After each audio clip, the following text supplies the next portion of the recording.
I'm here with Barb and Kevin today, and we are taste testing some different jams. So tell me, how long have you been a part of this judging division? I think I've been judging at the State Fair now for about 20 years. And it's really fun. It's kind of like coming to a reunion each year because most of the judges are the same gals over and over again. So we get to know each other and we have a good time. It's a lot of work, a lot of tasting, but it's fun. So, what would be some advice that you would give to new exhibitors hoping to start out? Well, it's fun if you can pick a category that's maybe a little bit different. For instance, this is maybe a bad choice to compare. If you're going to enter a cookie, don't enter chocolate chips. How many people make chocolate chip cookies? Gazillions of them. How many people enter? Gazillions. That puts the odds not in your favor of winning. There are 39 different categories of jams and jellies to enter.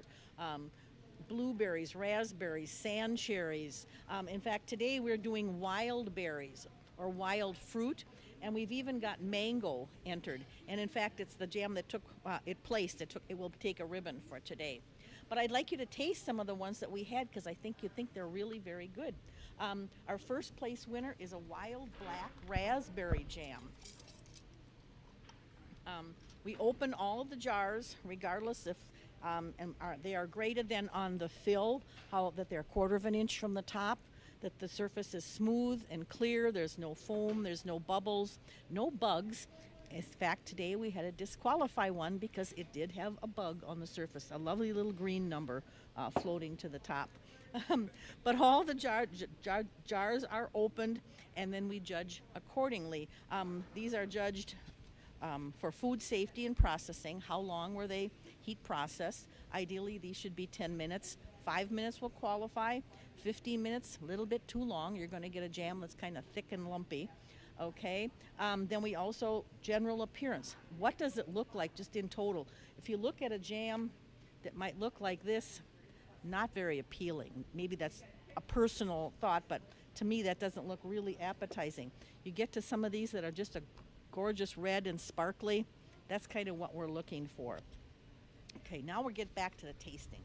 You guys need a sample. These are the top two, and it was very hard for Kevin and I, even as a pair, to decide which ones we like the best. Now we're going to leave it up to you and tell us what you think of these two jams. How much do you take? A spoon, little bit on a spoon. That's pretty good. That was wild raspberry.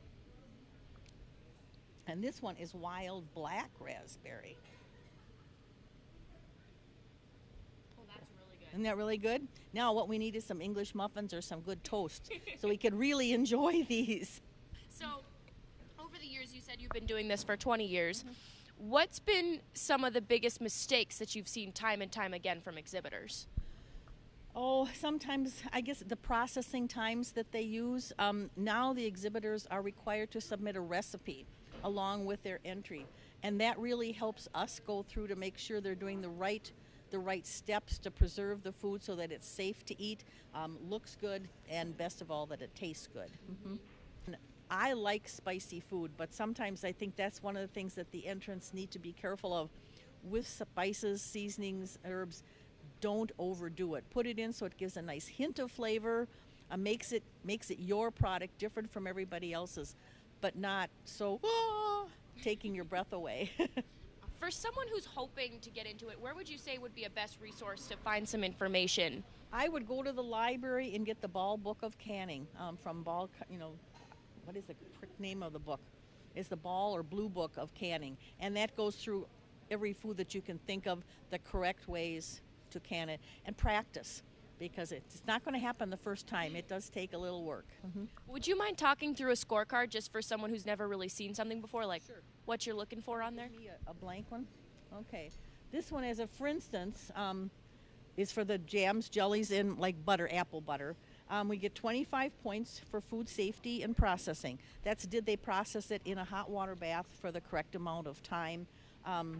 Is the product clean, washed? For instance, this one that had a bug, I'm sure those berries were cleaned and washed. It was a little teeny weeny green bug that was in there. They didn't see it, and in the processing, it worked its way up to the top. So they would get marked down, obviously, from the 25. General appearance. Does it look sparkly? Does it look spreadable? Does it look appetizing? Okay. Product quality. If it's a jam, are the fruits in nice large pieces but not whole, not great big chunks? Are the skins tender? Flavor and aroma. That's the big one. That's 35 points for this category. That really is the topper. If it doesn't taste good, it's not going to win. And as you've tasted, and these were excellent. Jams and jellies can be overpoweringly sweet. When all you get is sweet, you don't get the fruit taste. These two people did a fine job here. Well, thank you, Barb and Kevin, for talking to us today and giving us some tips and tricks, and best of luck judging the rest of the week. Thank you.